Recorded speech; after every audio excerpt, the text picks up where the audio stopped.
Hello everyone. Bonjour tout le monde et bienvenue à notre assemblée publique annuelle du Centre de recherche internationale. À la 13e assemblée publique annuelle du Centre de recherche pour le développement international du Canada. Je m'appelle Margaret Biggs et je suis présidente du conseil des gouverneurs du centre. J'ai le plaisir de déclarer la séance ouverte. My name is Margaret Biggs and I am the chair. Je m'appelle Margaret Biggs et je suis présidente du conseil des gouverneurs du centre. J'ai le plaisir de déclarer la séance ouverte, cette 13e assemblée publique. Nous sommes reconnaissants de voir un auditoire diversifié du Canada et d'ailleurs dans le monde, y compris du gouvernement du Canada, de la communauté diplomatique, de la société civile, la communauté de recherche, nos partenaires. Merci d'être des nôtres pour cette réunion et bienvenue. Alors, tout d'abord, j'ai quelques fonctions d'intendance. Cet événement est enregistré Dans les deux langues officielles du Canada, l'anglais et le français. L'interprétation est disponible en anglais, français et espagnol, et ce, en fonction de la langue que vous avez choisie lorsque vous vous êtes branché à l'événement. So the meeting is going to be conducted. Donc, l'Assemblée se déroulera dans les deux langues officielles du Canada, l'anglais et le français. L'interprétation est disponible en anglais, français et espagnol, et ce, en fonction de la langue que vous avez choisie lors de votre inscription à l'événement. Si vous souhaitez changer la langue à tout moment, vous pouvez le faire en cliquant sur le bouton de la langue au bas de votre écran. Plus tard, nous aurons une séance de questions et réponses. Pour soumettre une question, un commentaire, nous allons utiliser Slido. Donc, cliquez simplement sur l'icône Slido sur votre barre de navigation et cela ouvrira une nouvelle fenêtre à votre écran. Il vous suffit alors de suivre les instructions et de taper vos questions. Si vous avez des problèmes techniques, cliquez sur l'icône du point d'interrogation. Vous pourrez y décrire votre problème et vous recevrez automatiquement de l'aide par courriel. Donc, nous avons une heure passionnante qui nous attend avec des présentations sur 3 initiatives soutenues par le CRDI qui témoignent des premiers progrès réalisés dans la mise en œuvre de la nouvelle stratégie 2030 du CRDI. La lutte contre le changement climatique et les inégalités est au cœur de la stratégie 2030 du CRDI. Les effets de plus en plus graves des changements climatiques menacent de réduire à néant les gains durement acquis en matière de développement et de miner les progrès réalisés. Les inégalités persistantes, qu'elles soient fondées sur le sexe, la race, la sexualité, le statut économique ou autre, empêchent les gens de sortir de la pauvreté et de réaliser pleinement leur potentiel. Selon les principaux moteurs de notre travail, ils orientent notre vision vers un monde plus durable et plus inclusif.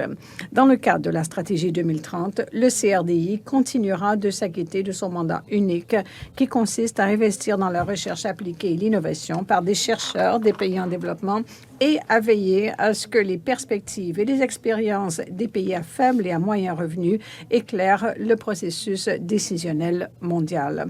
J'aimerais saluer mes collègues du Conseil des gouverneurs, dont plusieurs sont avec nous aujourd'hui de façon virtuelle. Le travail du CRDI au cours de la dernière année n'aurait pas été possible sans votre engagement et votre leadership. Le CRDI bénéficie grandement de vos conseils et c'est un honneur de siéger à vos côtés au Conseil. Je vous remercie. Président du CRDI, Jean Lebel. Et Jean fera le bilan de l'année écoulée et présentera nos exposés. So I'm going to turn things over now to our president.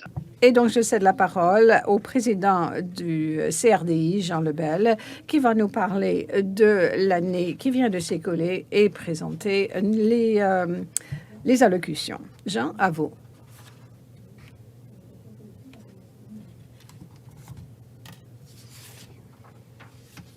C'est moi qui gagne le T-shirt. Votre micro n'est pas ouvert pour 2021 pour notre Assemblée publique. Merci beaucoup. Merci, Margaret. Je suis ravie d'être ici en format virtuel avec nos distingués invités et en particulier en compagnie de nos gouverneurs qui nous offrent des conseils d'orientation stratégique depuis le début de l'année. Je suis très heureux d'être ici avec vous. Alors, je suis très heureux pour la première fois d'offrir de l'interprétation simultanée en espagnol. Et donc, bienvenue à ceux qui sont sur le canal espagnol. Si je n'ai pas trop massacré l'espagnol, j'ai dit simplement que pour la première fois, nous offrons l'interprétation simultanée en espagnol. Donc, bienvenue. Canal en espagnol. Comme Margaret l'a mentionné, cette année a marqué la première année de notre nouvelle stratégie 2030. La stratégie 2030 établit la vision du CRDI pour un monde plus inclusif et plus durable.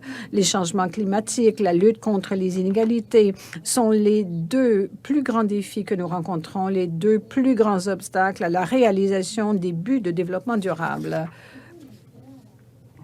Comporte 3 objectifs fondamentaux. Le premier consiste à continuer d'investir dans la recherche et l'innovation de grande qualité dans les pays en développement. Ces investissements ont pour but de produire et mettre à l'échelle des recherches de haute qualité afin que les organismes de recherche et leurs partenaires puissent relever leurs propres défis et ceux du développement mondial.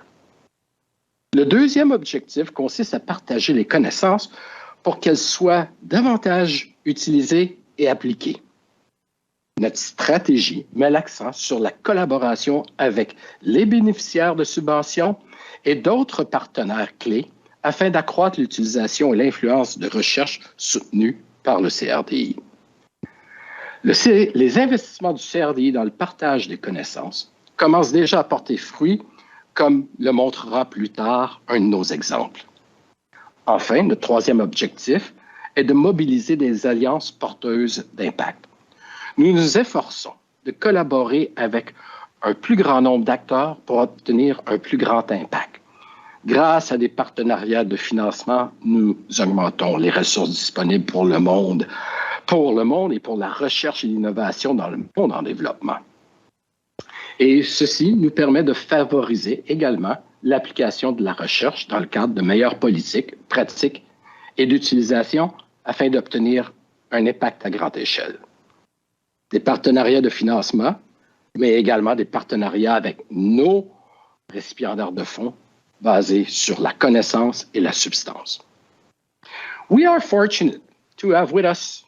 Nous avons de la chance aujourd'hui d'avoir avec nous 3 collègues du CRDI qui, dans un moment, vont nous donner des exemples de programmes qui sont révélateurs d'impact par rapport aux 3 objectifs principaux que je viens de présenter. Investissement dans la recherche de grande qualité, le partage des connaissances et la mobilisation des alliances. Alors, écoutons nos collègues maintenant qui sont ici pour parler des progrès que nous avons réalisés en cette toute première année de notre stratégie 2030 et permettons-leur de nous donner un aperçu de ce qui a pu être réalisé par rapport à chaque objectif. Dans la première présentation, nous entendrons parler d'un exemple de progrès en vertu de notre programme de recherche et d'innovation de grande qualité dans les pays en développement. Et spécifiquement, nous verrons comment l'initiative collaborative utilise l'intelligence artificielle pour soutenir une réponse efficace à la COVID en Afrique du Sud en particulier. Pour nous parler de ce projet, j'aimerais vous présenter ma très bonne collègue Cathy Clancy, qui est agente de programme en intelligence artificielle dans le cadre du programme de sciences et d'éducation du CRDI. Cathy, à vous.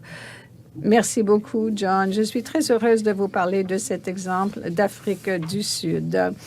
Alors, une équipe a utilisé la recherche pour répondre rapidement aux problèmes créés par la maladie, aux différentes vagues. Voici à quoi ressemble cette recherche en action. Le tableau de bord de surveillance du COVID que vous voyez sur la diapositive fournit les données officielles pour la province de Gauteng, la province la plus peuplée d'Afrique du Sud, qui est un centre économique. Le tableau de bord a 2 objectifs principaux. D'abord, il sert d'outil d'information du public, ce qui est très important pour lutter contre la désinformation entourant le COVID-19, car il était très difficile de trouver des informations fiables au début de la pandémie. Il partage des informations en temps quasi réel sur les taux d'hospitalisation, les nouvelles infections et les décès pour aider le public à comprendre où en est l'Afrique du Sud dans la pandémie. et quelles mesures de santé publique sont nécessaires à tout moment. Les médias l'utilisent, il est fréquemment présenté à la radio et à la télévision, tout comme l'un des principaux chercheurs qui l'ont créé, le Dr Bruce Melado, qui est membre d'un des conseils consultatifs du premier ministre. Et en plus de 20 000 personnes accèdent au tableau de bord chaque jour. Le projet contribue à répondre à la demande d'informations de santé publique fiables et scientifiquement vérifiées afin de lutter contre la pandémie. Il s'agit également d'un outil politique. Les données recueillies par l'équipe de recherche pour le tableau de bord sur une variété de facteurs sont une entrée clé pour une variété d'efforts de modélisation.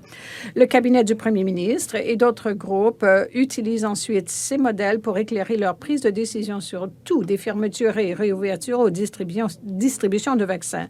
Un autre développement passionnant est que l'équipe utilise ces informations pour tenter de garantir que les mesures de santé publique sont plus équitables pour les populations vulnérables qui pourraient être touchées de manière disproportionnée.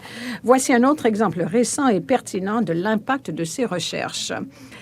Les analyses et la modélisation fournies par cette équipe jouent un rôle important dans la compréhension de l'impact de la nouvelle variante Omicron, découverte récemment par des chercheurs sud-africains. L'équipe multidisciplinaire travaille d'arrache-pied pour analyser des facteurs clés tels que les hospitalisations et les décès, ainsi que la mobilité dans la province de Gauteng, afin de comprendre l'impact et la propagation de la variante en Afrique du Sud.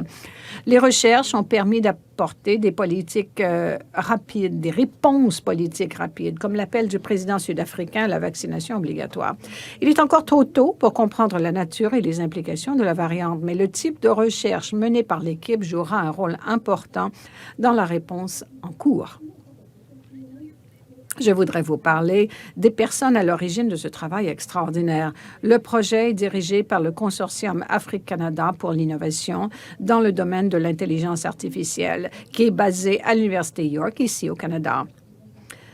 Il travaille en étroite collaboration avec l'Université de Wits en Afrique et ainsi qu'avec d'autres universités dans tout le continent. La façon dont les équipes sont constituées contribue à l'adoption des politiques. Elles sont dirigées par des experts déjà intégrés dans les groupes de travail COVID de leur pays qui adaptent leur modèle d'intelligence artificielle et leur tableau de bord pour produire des informations contextuelles. En s'appuyant sur le succès du tableau de bord et de la modélisation sud-africaine, nous pouvons nous attendre à d'autres exemples de la manière dont les consortiums influencent les réponses de santé publique en Afrique. Les équipes de 9 autres pays d'Afrique montrent que l'intelligence artificielle n'est pas seulement une mode, mais un atout pour la surveillance et le suivi des pandémies à l'avenir. Ce travail est réalisé grâce au soutien de multiples acteurs. Merci, Jean. De retour vers vous.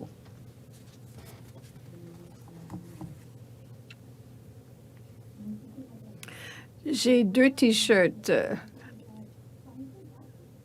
Un T-shirt qui dit merci et pardon. Donc, merci de cette magnifique présentation sur la façon dont notre stratégie 2030, avec ses objectifs et avec l'impulsion qui vient de toute notre programmation et de toute l'institution, ont un impact bien senti, bien clair. Qui eût cru qu'un investissement précoce en intelligence artificielle, doublé par nos investissements dans la recherche sur la COVID pendant la première année de la pandémie, transformer tout cela dans un outil qui a aidé les Sud-Africains à faire signe par rapport au variant Omicron.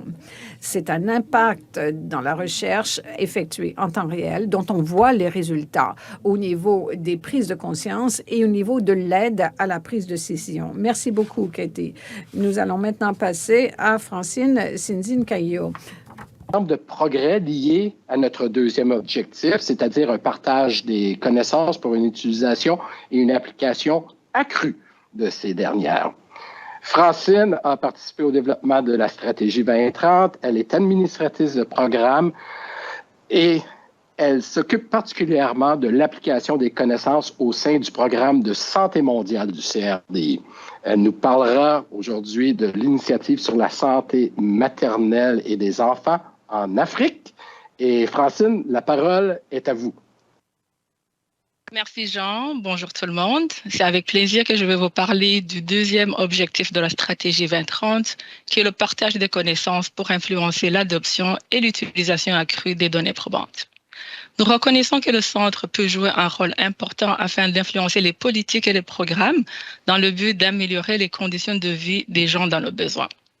Et le fait de positionner la recherche que nous finançons pour qu'elle soit utilisée par des parties prenantes ciblées aide à orienter les interventions pour relever les défis du développement. Et afin d'illustrer cet objectif, je soulignerai ici, à titre d'exemple, un projet financé dans le cadre de l'initiative Innovation pour la santé des mères et des enfants d'Afrique, qui a été mise en œuvre au nord du Nigeria, en Afrique de l'Ouest. Le Nigeria a un des taux de mortalité maternelle les plus élevés au monde et le gouvernement a fait de la réduction de la mortalité maternelle et infantile une priorité nationale. Et une des stratégies pour réduire la mortalité maternelle est de s'assurer que toutes les femmes bénéficient de soins prénataux tels que recommandés par l'Organisation mondiale de la santé. Cependant, les établissements de santé dans les régions qui ont peu de ressources, comme l'État de Bauchi au nord du Nigeria, sont sous-équipés et les soins prénataux tels que recommandés par l'Organisation mondiale de la santé ne sont pas toujours accessibles malheureusement. Et de la conception du projet, l'équipe de recherche a travaillé en étroite collaboration avec des acteurs communautaires et gouvernementaux pour tester et mettre en œuvre un programme de visite à domicile universel. Et l'objectif de ce programme est de réduire la mortalité maternelle en agissant sur certains facteurs, notamment la charge de travail pendant la grossesse, la violence familiale et aussi les signes de complications de la grossesse. Ces visites à domicile ont été conduites sur une période de 4 ans. Elles ont ciblé plus de 36 000 ménages et environ 28 000 femmes enceintes et leurs conjoints. Les résultats du projet ont démontré que ces visites réduisaient considérablement les complications lors de la grossesse et après l'accouchement, et elles amélioraient aussi la santé infantile. Vu l'impact de ce projet et grâce à des consultations régulières entre l'équipe de recherche et les décideurs politiques, le gouvernement de l'État de Bauchi a adopté ce programme, en créant une unité de visite à domicile qui relève du ministère de la Santé. Le déploiement de ce programme à l'échelle de l'État, soit dans 20 zones de Bauchi, nécessite un personnel formé et qualifié. Et de ce fait, l'équipe de recherche a travaillé en appui avec le ministère de la Santé et d'autres acteurs clés pour élaborer un curriculum de formation qui est dispensé par 2 collèges de Bauchi. Cette mise à l'échelle du programme a amélioré la santé maternelle et infantile au niveau de l'État de Bauchi. Et un autre aspect important à noter ici est que ces visites à domicile fournissent des données utiles aux autorités sanitaires pour planifier et améliorer les services de soins de santé. Par exemple, les femmes enceintes des zones d'intervention ont commencé à demander des analyses d'urine et la vérification de leur tension artérielle lorsqu'elles se rendaient au centre de santé. Et aussi, le partage des connaissances issues de ce projet au sein de la communauté a occasionné des changements des normes de genre et des pratiques familiales, ce qui a engendré des répercussions positives sur la vie des femmes et des enfants. Donc, ce projet illustre comment une recherche de qualité répondant à un enjeu local important peut avoir un impact significatif sur la vie des populations. Je vous remercie. À vous la parole, Jean. Et je ne gagnerai pas un 3e T-shirt géant avec la sourdine du micro. Merci, Francine. Une illustration très forte ici de Francine sur comment la recherche n'est pas seulement une recherche qui sert à faire des publications, mais une recherche qui sert à influencer les politiques, mais également les pratiques, puisque les systèmes de santé ont changé. Une autre dimension que Francine n'a pas parlé, mais que j'aimerais souligner, puisque j'ai été au cœur de son développement. Le programme ISMEA, dont Francine parle, trouve ses origines dans un programme antérieur au Nigeria que les Affaires mondiales avaient subventionné dans la province de Bauchi. Et ce programme visait à savoir quel type de service devrions-nous offrir pour assurer un impact le plus grand avec un minimum de ressources monétaires. On fait un saut encore plus en arrière. Ce programme originait d'un programme en Tanzanie, Tanzania Essential Health Intervention Program. Et ce programme avait été créé en 1997 quand je me suis joint au CRDI il y a 25 ans. Le partage des connaissances se fait sur une période qui est implicitement longue, ce qui ne veut pas dire qu'il ne se passe rien. L'apprentissage d'un projet à un autre, d'acteur à d'autres, permet de créer cette capacité de partage des connaissances qui non seulement influence les acteurs politiques, les populations, mais également nous, bailleurs de fonds et développeurs de politiques de recherche. Francine, c'était un excellent exemple. Je vous remercie infiniment. Et maintenant, nous allons passer. And now, we're going to move to our third speaker. Nous allons passer à notre troisième conférencier de cette présentation qui donne un exemple de notre travail, un exemple qui se concentre sur notre troisième objectif principal de notre stratégie 2030, comment modéliser les alliances pour créer un impact plus grand. Si vous voulez aller vite, travaillez seul, mais si vous voulez aller loin, travaillez avec d'autres. Bruce Curry-Alder des nôtres, il est le leader, le chef de programme en résilience climatique au CRDI et il va nous présenter une expérience d'alliance très intéressante. Bruce, à vous. Merci, Jean. Alors, les changements climatiques et la lutte contre le changement climatique et les inégalités, comme vous l'avez dit, est essentiel pour atteindre les objectifs de développement durable et au-delà. Le partenariat CLARE, donc adaptation climatique et résilience, CLARE soutient le développement de solutions concrètes dans les communautés les plus vulnérables au changement climatique et aux phénomènes météorologiques extrêmes. CLARE permet une réponse inclusive et durable à la crise climatique, y compris les effets disproportionnés pour les femmes, les filles et les communautés marginalisées. CLARE fait progresser l'objectif principal de la stratégie 2030, qui est de mobiliser des alliances pour avoir un impact. Cofinancé par le Foreign Commonwealth and Development Office, le FCDO du Royaume-Uni, le partenariat constitue la pierre angulaire de l'Alliance pour la recherche sur l'adaptation lancée lors de la COP26, donc la conférence climatique de Glasgow. L'Alliance est une coalition de plus de 90 organisations, dont certaines apparaissent à l'écran, visant à accroître les investissements mondiaux dans la recherche et l'innovation axés sur l'action à l'échelle et au rythme exigé par la science. Le CRDI a plus de 15 ans d'expérience dans la promotion de la collaboration en matière d'adaptation au climat. Il a récemment rallié plus de 40 organisations dans 17 pays pour renforcer la résilience dans les points chauds sensibles au climat. Ce travail a permis d'apporter un éclairage nouveau au rapport spécial du GIEC en déterminant ce que signifie un réchauffement supplémentaire d'1 demi-degré dans les endroits précis. Dans les montagnes d'Asie du Sud, cela revient à perdre la moitié plutôt qu'un tiers de la masse glaciaire dont les populations dépendent pour leur eau douce. En Namibie, cela signifie doubler le nombre de jours de chaleur extrême, avec des conséquences sur la production alimentaire et la santé humaine.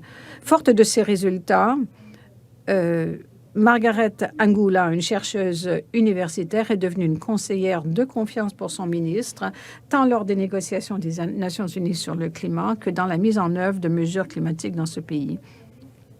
Pour l'avenir, le nouveau partenariat CLARE vise à maximiser l'utilisation des connaissances existantes par les décideurs politiques et les praticiens, favoriser l'acquisition de nouvelles connaissances et renforcer les capacités nécessaires à un développement résilient au changement climatique et soutenir une action pratique et inclusive et surmonter les obstacles à l'adaptation.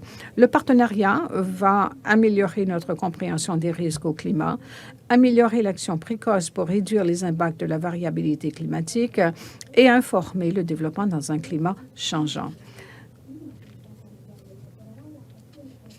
Les concours de financement qui auront lieu au cours de la nouvelle année permettront à au moins 5 millions de personnes dans le monde d'en bénéficier. Le CRDI est chargé de veiller à ce que CLARE devienne plus que la somme des projets individuels. Il le fera en favorisant l'apprentissage et la collaboration pour l'intégration des données probantes dans la prise de décision et la mise en œuvre, en renforçant la capacité des praticiens, des communautés et du secteur privé à effectuer et à utiliser la recherche pour l'action, et en soutenant des partenaires équitables et diversifiés dirigés par des personnes et des équipes se trouvant dans le sud mondial, dans les pays du Sud. Nous savons que des milliards de dollars sont mobilisés pour le financement international du climat et qu'à l'échelle mondiale, nos sociétés investissent des milliards, des billions dans leur avenir. En répondant aux besoins urgents d'agir maintenant et en anticipant les besoins futurs, Claire et le CRDI sont en mesure de catalyser l'action et d'informer ces investissements. C'est ainsi que nous mobilisons une alliance pour l'impact et nous sommes impatients de réaliser ce potentiel au CRDI. De retour vers vous, Jean. Merci beaucoup, Bruce. Et encore une fois, mon micro est ouvert. J'ai réussi à ouvrir mon micro au bon moment. Claire, ce partenariat, Claire, est un magnifique exemple de la façon dont nous mobilisons nos alliances pour créer un impact et de la façon dont le CRDI participe aux efforts au Canada et au Royaume-Uni pour créer une résilience climatique et mieux nous adapter au climat mondial changeant rapidement. Lorsque nous parlons recherche ou lorsque nous parlons de recherche, il s'agit de recherche ancrée dans la pratique et dans les connaissances que nous avons commencé à développer en 2005 sur l'adaptation à une époque où personne ne parlait d'adaptation et ne parlait de la réponse humaine au changement climatique. Tout le monde se concentrait sur les stratégies de mitigation et de réduction des gaz à effet de serre. Le CRDI a déployé beaucoup d'efforts et a pris un grand risque en se disant « laissons aux autres qui cherchent à réduire les émissions de gaz à effet de serre leur rôle et leur fonction. » Et nous, essayons de voir quels pays sont touchés et souffrent directement des changements climatiques sans apporter une grande contribution au gaz à effet de serre. Et voyons ce qu'ils peuvent faire, ce que nous pouvons faire pour améliorer les choses et pour soutenir ces pays. Et aujourd'hui, ces deux impulsions, adaptation et mitigation, sont les deux volets, en fait, d'une même approche. Et nos partenariats avec nos collègues au Royaume-Uni, les alliances avec tous les acteurs que vous voyez à l'écran, sont une illustration absolument extraordinaire du fait qu'il est possible de s'acquitter à des questions complexes. Et le CRDI est très fier que le Canada fasse partie de ce genre d'intervention. D'avoir illustré le progrès réalisé dans le cadre de la stratégie 2030 au cours de sa toute première année. Ces exemples montrent que nous sommes sur la bonne voie, je crois, bien que ce soit les premiers balbutiements de sa mise en œuvre. Il montre aussi comment la recherche que le Canada appuie par l'intermédiaire du CRDI suscite des changements significatifs et durables pour les personnes qui en ont le plus besoin. Cette recherche répond également, comme vous avez pu le voir, à des crises immédiates et urgentes et contribue à la réalisation d'objectifs nationaux et même mondiaux, notamment les objectifs du développement durable, on y revient toujours. Grâce aux investissements en recherche du CRDI dans les pays du Sud, à la diffusion des connaissances découlant de cette recherche et au renforcement et à la mobilisation des alliances, nous soutenons les populations les plus vulnérables. Et nous contribuons à faire en sorte que les personnes les plus touchées par les crises mondiales éclairent les réponses dans l'intérêt de tous, y compris nous, les Canadiens. Looking forward, we will integrate the successes and lessons learned so far under Strategy 2030 into our plans for the road ahead. À l'avenir, nous intégrerons les succès et les leçons tirées jusqu'à présent de la stratégie 2030 pour l'avenir. Il reste beaucoup de travail à faire, mais nous sommes encouragés par la performance du CRDI pendant cette période de bouleversement attribuable à la pandémie. Et grâce à cela, pour cela, nous avons le Conseil des gouverneurs sur lequel compter. Et nous avons nos employés que nous remercions pour leur résilience, leur leadership et leur innovation. Nous avons aussi l'équipe de gestion. Alors, vous voyez, vous avez vu aujourd'hui les exemples de 3 de nos collègues dans nos programmes. Ces programmes travaillent avec le reste des activités du CRDI pour que le CRDI puisse s'acquitter de son mandat toujours valable 51 ans après l'inauguration du centre. La recherche ici et dans le monde en développement pour avoir les moyens de trouver des solutions qui répondent aux contacts et aux aspirations de ces pays afin de créer un monde qui est définitivement plus durable, plus inclusif et où nous pouvons espérer que la prospérité se poursuive, une prospérité qui fait toute une différence dans la vie des populations les plus vulnérables et bien d'autres. Je vous remercie de votre attention. Je remercie Katie, Francine et Bruce de leurs formidables exemples. Et Margaret, je vous rends la parole et je vais maintenant me mettre en sourdine pour de bon. Merci beaucoup, Jean, et merci à Katie, Francine et Bruce de nous avoir donné des exemples si convaincants de l'impact qu'a eu le CRDI pendant cette première année. D'excellents exemples, vraiment opportuns, vu la COVID, la pandémie. C'était important d'avoir des renseignements sur cela, évidemment, sur les changements climatiques, évidemment, les enjeux liés à la santé maternelle, à la santé des nourrissons, sont des exemples de travail crucial de ce que fait le CRDI. Maintenant, c'est votre tour de parler. L'équipe est là pour répondre à toutes les questions que vous pourriez avoir. Et vous pouvez surtout interroger nos 3 présenteurs sur le travail que vous venez d'apprendre. We're here, and most especially you can also ask our 3. Voilà, nous sommes là et vous pouvez poser des questions aux 3 présentateurs qui viennent de vous décrire donc leur projet. Donc, nous sommes à votre disposition pour répondre à vos questions en français, en anglais ou en espagnol. Nous avons les services d'interprétation simultanée. Donc, cliquez sur l'icône Slido et vous pourrez taper vos questions. Nous avons commencé par les questions que nous avons déjà reçues. Ma collègue va les lire, Patricia Corrigan va les lire, donc au fur et à mesure que, dans l'ordre où elles sont apparues. Thank you very much, and we look forward to answering. Merci beaucoup, et nous sommes impatients d'entendre vos questions et d'y répondre. Merci beaucoup, Margaret. Afin de lancer la discussion pendant que nous attendons les nouvelles questions qui seront posées par Slido, je voudrais inviter Jean de nous parler du travail du CRDI dans le cadre de la recherche sur la pandémie. Contribue à combattre celle-ci.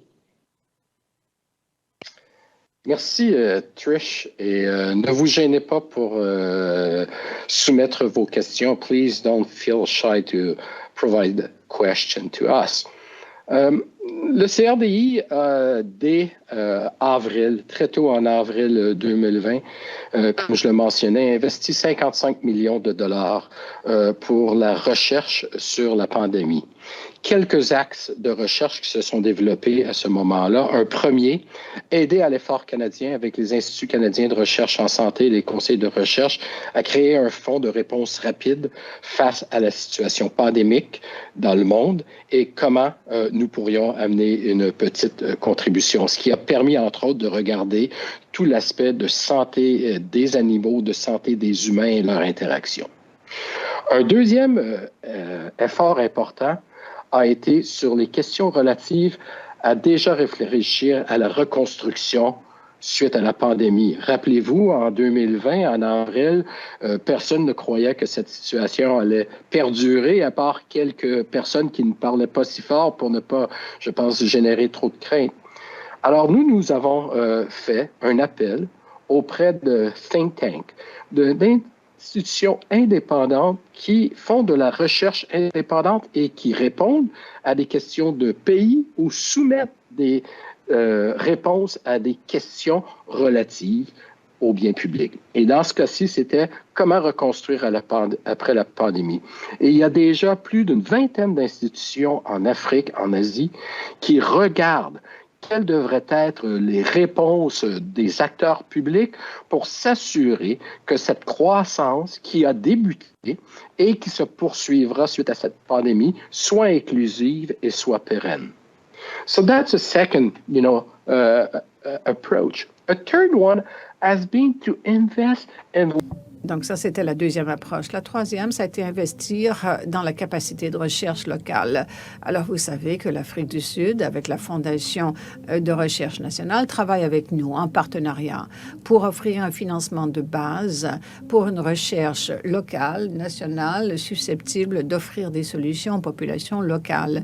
J'utilise toujours c'est l'exemple de ces étudiants nigérians qui ont élaboré un masque en plexiglas à partir d'une imprimante en 3D à l'époque où le monde manquait d'équipements de protection personnelle. Dans tout cela, ce que Katie vient d'illustrer avec le tableau de bord, dans cette province d'Afrique du Sud, avec l'intelligence artificielle, nous avons pu être à l'avant-plan de la recherche par l'entremise d'une institution sur place qui sait faire les choses. Par cet effort de collaboration, nous avons atteint des résultats. Ce n'est pas de la charité, c'est un travail de collaboration dont nous avons besoin dans la société pour rendre le monde meilleur. C'est une grande ambition, mais le centre fait ce travail depuis 52 ans. Et au moment de la pandémie, quand elle a frappé, nous avions tout ce savoir que nous pouvions mettre à contribution dans le cadre de cette crise et dans le cadre d'une approche à long terme. Ces investissements porteront fruit pendant des années à venir. Voilà donc en bref ce que je pourrais vous répondre, Trish. Merci beaucoup. Merci, Jean. Nous commençons à recevoir des questions de notre auditoire, de notre public. La première question est pour Jean et Margaret. Qu'est-ce qui vous emballe le plus par rapport au CRDI, à son travail en 2022? Voulez-vous que je réponde d'abord, Jean? Quelle formidable question. Alors, ce qui m'enthousiasme le plus, c'est l'ensemble de la stratégie 2030 parce qu'elle est tellement bien positionnée par rapport au potentiel du CRDI, potentiel en recherche et en développement. Comme Bruce l'a dit, il s'agit de faire de la recherche, mais il s'agit surtout d'utiliser la recherche et de la recherche susceptible d'avoir un impact. Le CRDI a toujours été dans cet espace, mais avec la nouvelle stratégie, les nouvelles idées, il est positionné pour aller encore plus loin. Donc ça, c'est très emballant. Alors, on a parlé de 3 secteurs. Il y a 5 grands axes dans la stratégie.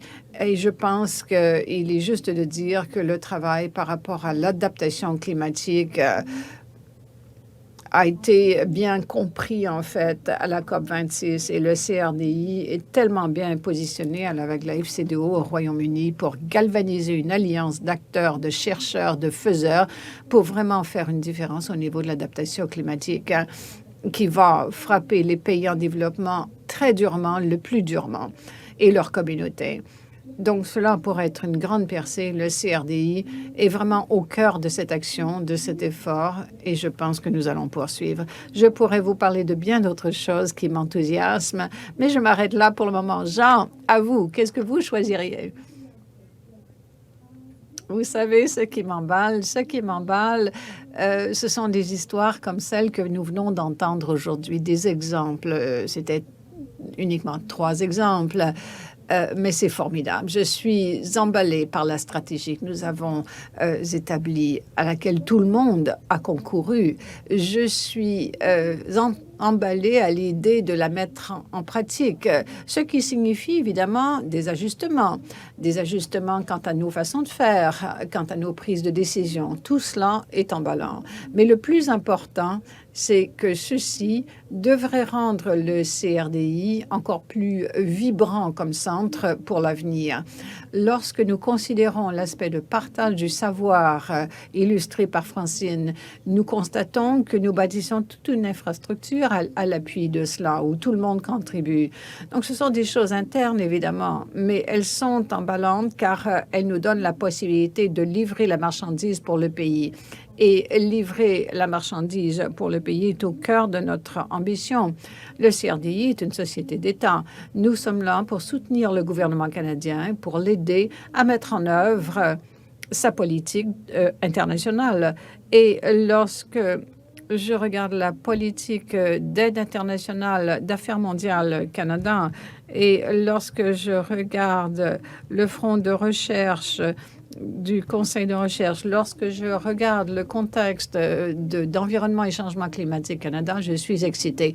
Je suis fébrile parce que je constate que le Canada peut jouer un rôle qui lui permet d'avoir un impact bien supérieur à sa force, finalement.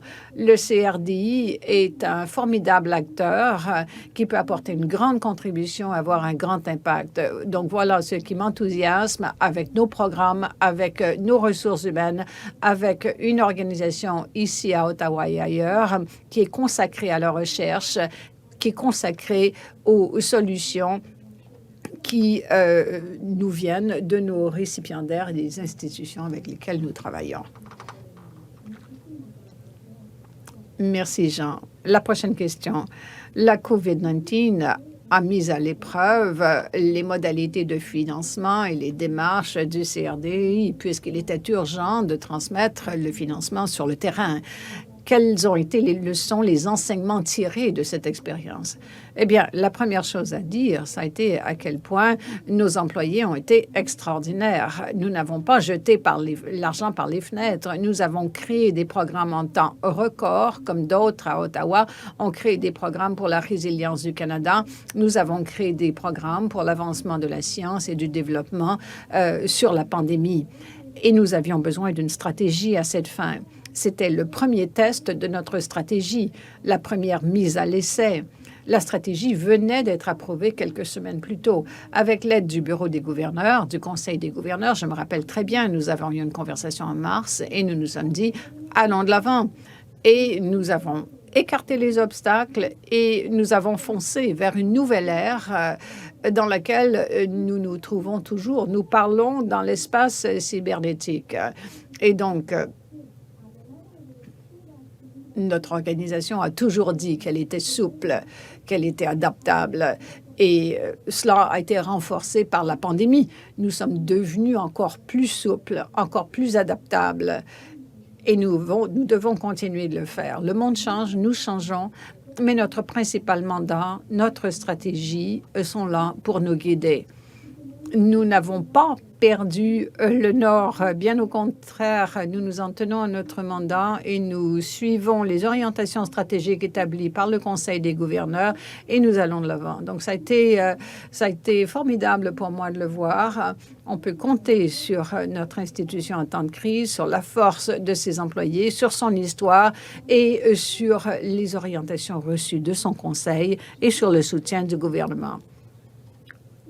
Patricia, si je peux intervenir pour souligner une chose que Jean a mentionnée, parce que nous subirons peut-être d'autres chocs, autant au CRDI que dans le pays et dans le monde entier. Jean a mentionné la rapidité avec laquelle le CRDI a pu pivoter, a pu prendre le pouls de la situation, prendre le pouls des enjeux et des problèmes et voir quelle pouvait être sa réponse. Ça a été un travail extraordinaire de la part de l'équipe, de la part du personnel, mais aussi, ils sont sur le terrain et ils peuvent répondre très, très rapidement.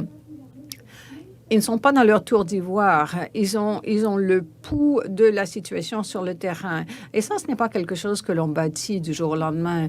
C'est quelque chose qui fait partie de votre culture institutionnelle, de votre ADN. Et Jean l'a mentionné, nous voulons aussi continuer de nourrir cela au CRDI. Si je n'ai pas d'autres occasions pendant cette assemblée, j'en profite pour remercier le personnel du CRDI partout dans le monde. L'environnement a été particulièrement difficile pour toutes les organisations au Canada et partout ailleurs dans le monde. Et donc, nous ne sommes pas uniques, évidemment. Mais le CRDI a pu être à la hauteur des défis, a pu maintenir ses programmes, pivoter, s'adapter et se lancer dans de nouveaux secteurs qui ne disparaîtront pas. Les défis liés au changement climatique, aux inégalités, ne disparaîtront pas après la pandémie. Donc voilà, j'adresse mes félicitations à tous les membres de l'équipe CRDI et à tous leurs partenaires dans le monde. Le contexte a été particulièrement difficile et je pense que le personnel et la gestion du CRDI ont été à la hauteur du défi. Je suis parfaitement d'accord avec vous, Margaret, et n'oublions pas nos récipiendaires qui sont un partenaire clé. Nous restons en contact encore plus étroitement, pratiquement, que quand nous faisions des visites sur le terrain. Nous avons des échanges pratiquement tous les mois parce que les chercheurs souffrent sur le terrain. C'est difficile pour eux. Ils se trouvent dans des pays où la situation est difficile. Donc, cette interaction véritable fait toute une différence pour nous permettre de nous acquitter de notre mandat. De retour vers vous, Trish. Merci, Jean. Merci, Margaret. La prochaine question. Comment le CRDI trouve-t-il un équilibre entre le financement de la recherche à long terme, par exemple sur des enjeux comme les changements climatiques, et des crises comme urgentes comme la pandémie? Ah, voilà une très bonne question. Le CRDI garde 15 % de son budget chaque année pour considérer des choses qui ne se trouvent sur l'écran radar de personne d'autre, des problèmes potentiels tels que nous les percevons ou des choses dont nous pensons, il faut s'intéresser à tel ou tel enjeu. Cela fait partie d'un fonds de défense que toute institution sérieuse garde. Faisons notre travail avec notre financement, la grande majorité de notre financement, mais surveillons ces choses-là qui risquent d'être problématiques. Il y a quelques années, c'est ainsi que nous avons commencé à financer notre recherche sur l'adaptation climatique. Nous avons simplement mis de côté $1 million. Et nous avons demandé à nos employés, une petite équipe, de réfléchir à ce que nous pouvions gagner par l'adaptation à la recherche, par l'adaptation climatique, donc ce que nous pouvions gagner par la recherche sur l'adaptation climatique.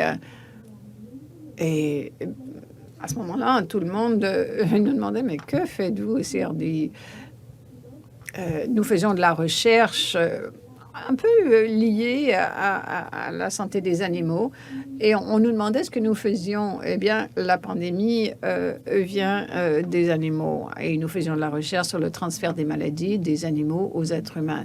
Donc, l'équilibre entre la recherche exploratoire et nos principales activités est toujours un équilibre délicat. Évidemment, le Conseil des gouverneurs est là pour nous guider, le personnel ici aussi. Nous ne pouvons pas tout faire, mais notre modèle nous permet de prendre des risques. Et parfois, nous réussissons à long terme, et parfois, nous échouons, mais c'est la nature de la recherche. Si nous savions quels peuvent être les résultats, ou si nous connaissions d'avance tous les problèmes, ce ne serait pas de la recherche, ce serait de l'intervention. Donc, mais dans le domaine de la recherche, il faut mettre en équilibre les risques, il faut rester robuste et solide, mais il faut aussi prendre des risques. L'intelligence artificielle nous vient à l'esprit aussi. Il y a quelques années, nous investissions en intelligence artificielle dans un réseau en Afrique à un moment où beaucoup d'acteurs disaient: est-ce possible? Est-ce que cette capacité existe? Mais bien sûr que cette capacité existe. Invitons-les à la table, demandons-leur de nous parler de ce qu'ils savent, de ce qu'ils ont fait, et voyons comment ils peuvent nous aider à comprendre des choses comme un nouveau variant, par le variant Omicron, par exemple, comme nous l'avons vu d'ailleurs. Merci, Jean. Notre prochaine question. Est-ce que vous pensez appuyer la recherche sur le télétravail ou le travail à distance, une modalité qui a été fortement utilisée pendant la pandémie? Do you have a perspective on this? Because, I think that Margaret, est-ce que vous avez un point de vue sur la question? Je pense que nous apprenons tous à fonctionner ainsi. Enfin, nous avons tous appris et nous faisons ainsi. J'étais avec une amie à Montréal le week-end dernier qui m'a dit, Jean, ça va devenir un tel domaine de travail. Mais Margaret, qu'en pensez-vous?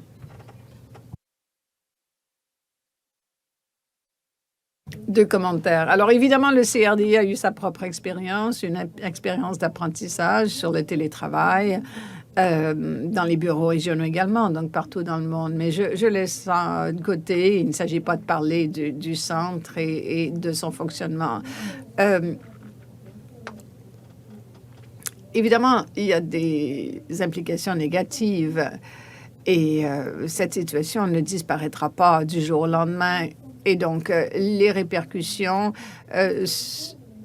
par exemple, sur le téléenseignement, seront intégrées dans nos programmes, programmes d'éducation mondiale, où le CRDI est un joueur clé. Et bon, il y a des connaissances au niveau des résultats d'apprentissage, des groupes démographiques différents, les garçons, les filles. Nous verrons qui va bénéficier et qui seront les perdants, qui ne pourront pas participer, qui sont ceux qui ne pourront pas participer de la même façon. Donc, à cette question de croissance durable, où on s'intéresse particulièrement aux femmes et aux jeunes et à leur capacité de participer à l'économie, surtout dans les domaines de croissance durable. Ce sont des enjeux, pour revenir à la question de tantôt, le CRDI ne peut pas s'occuper de tous les dossiers en même temps et courir tous les lièvres à la fois. Mais il y a des façons dont les économies fonctionnent, il y a des transformations et je pense que la transformation vers l'économie numérique ne disparaîtra pas. Donc, ce n'est pas un état de situation ponctuel. Il faudra donc incorporer cela, la numérisation des communications, etc., dans les travaux du CRDI. Et il y a tout le travail que Francine a fait. Mais je ne suis pas l'experte. Je rends la parole à Jean. Merci, Margaret. Vous n'êtes pas expert précisément dans ce domaine, mais vous connaissez certainement les défis à venir et vous avez énormément d'expertise. Bon, on a vu de nouveaux outils émerger avec la pandémie. Je me rappelle, par exemple, dans notre travail avec les réfugiés, que nous leur avions fourni des outils pour pouvoir se scolariser. Les réfugiés doivent absolument faire des études et le font dans des conditions difficiles en Jordanie, au Liban, par exemple. Je me souviens. Cet effort que nous avons déployé en éducation s'est cristallisé avec notre soutien à un partenariat mondial sur l'éducation, incluant 64 pays où le Canada joue un rôle très important et où le partenariat a donné des ressources au CRDI par la plateforme KIX, plateforme d'échange d'informations, pour pour trouver des solutions sur l'échange d'informations, sur ce qui fonctionne, ne fonctionne pas et qui peut s'appliquer mondialement. Et cela a transformé la vie, non seulement des étudiants eux-mêmes, mais cela a transformé la vie des professeurs. Et voilà un segment évidemment, qui nous vient de la pandémie. Mais il faut voir comment la recherche, la dimension sociale s'intègre dans cette plateforme KIX. Et nous constatons que c'est absolument remarquable. Katie fait partie de ce groupe. C'est un engagement que nous avions pris, quelques 130 millions de dollars sur 5 ans comme investissement. Et tout cela a montré que même en période de pandémie, ou surtout en période de pandémie, on ne peut pas baisser les bras.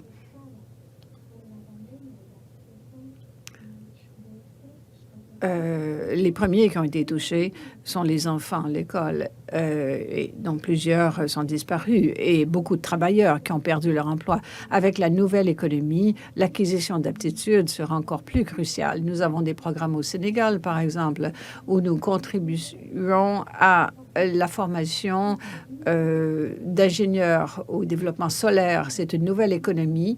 Le CRDI est à l'avant-plan de cette nouvelle économie grâce à plusieurs de ces programmes, ceux que vous avez mentionnés, Margaret, et pourra faire toute une différence. De retour vers vous, Trish. Merci, Margaret. La prochaine question. Récemment, nous avons vu des chercheurs africains dans le domaine de la recherche. Que fait le CRDI pour aider les pays en développement à communiquer les résultats de leurs recherches? Nous leur laissons la place au podium. J'avais un collègue qui disait le CRDI a aidé à créer une plateforme. Les chercheurs produisent le discours principal. C'est la recherche depuis 52 ans. Ces gens-là sont à même de pouvoir parler, de dire leur histoire et de montrer comment des changements se sont faits à travers la recherche. Que ce soit la politique à la conférence canadienne sur les politiques scientifiques récemment, le Forum économique international des Amériques, le Conseil des relations internationales de Montréal. Au Canada, il y a de multiples forums où nous amenons des acteurs à parler. More recently, 2 weeks ago. Plus récemment, la semaine dernière, nous avons eu un webinaire pour l'Afrique sur l'infodémie, cette crise d'information pendant la pandémie et ce que l'on peut en faire. Et les chercheurs qui font du travail qui a un impact. Et donc, ils ont pu raconter au monde, voici ce qui fait partie des outils qui existent. Je suis sûre que certains de nos chercheurs ici au Canada ou ailleurs sont à l'écoute et cela jette un éclairage nouveau sur leurs recherches et tente de solutionner les problèmes à la lumière de celle-ci. C'est la beauté de la recherche. Je suis passionnée par la recherche. Cela fait 25 ans que je travaille au centre. Je suis toujours motivée tous les jours parce que ces histoires sont plus que des anecdotes. Ce sont des preuves qui justifient un soutien durable vers une recherche qui crée des solutions et qui rendent le monde meilleur. Nous en avons vu d'innombrables exemples et j'espère que cela va continuer. C'est formidable, Jean. Malheureusement, nous manquons de temps pour d'autres questions. Je vous donne donc la parole ainsi qu'à Margaret pour les commentaires de clôture. Merci, Patricia. Je veux simplement remercier l'auditoire de ces excellentes questions. Merci beaucoup. Et je vais simplement rendre la parole à Margaret, mais encore une fois, juste avant, permettez-moi de remercier Bruce, Francine, Katie et toute l'équipe, qu'il s'agisse de gens qui travaillent au programme, aux ressources, aux stratégies, dans nos bureaux régionaux, à l'informatif. J'oublie un groupe, je n'oublie personne. Tout le CRDI fait un excellent travail. Merci. Merci de votre contribution au mandat, à notre mission et à la création d'un monde, à la consolidation d'un monde toujours meilleur et plus durable. Margaret, de retour vers vous. Merci Jean et merci à tous les participants d'avoir participé. Ceci marque la fin de notre assemblée. Merci de vos questions. Merci d'avoir été là. Merci de votre intérêt à l'égard du travail du CRDI. IDRC's Board of Governors, senior management, and all our employees. Le Conseil des gouverneurs et les employés du CRDI continuent de faire preuve d'un grand engagement, d'une grande souplesse, comme vous venez de l'entendre, dans un contexte d'évolution permanente. Merci de votre dévouement tous. Merci à nos 3 présentateurs qui nous ont livré des exemples très emballants de 3 des initiatives du CRDI. Uniquement 3. Il y en a bien d'autres et qui font partie de cette formidable stratégie 2030. Very much for your interest and for... Merci de votre intérêt. Merci d'avoir été des nôtres aujourd'hui pour notre assemblée publique annuelle. Sur ce, je vous dis au revoir. Encore merci et à l'an prochain.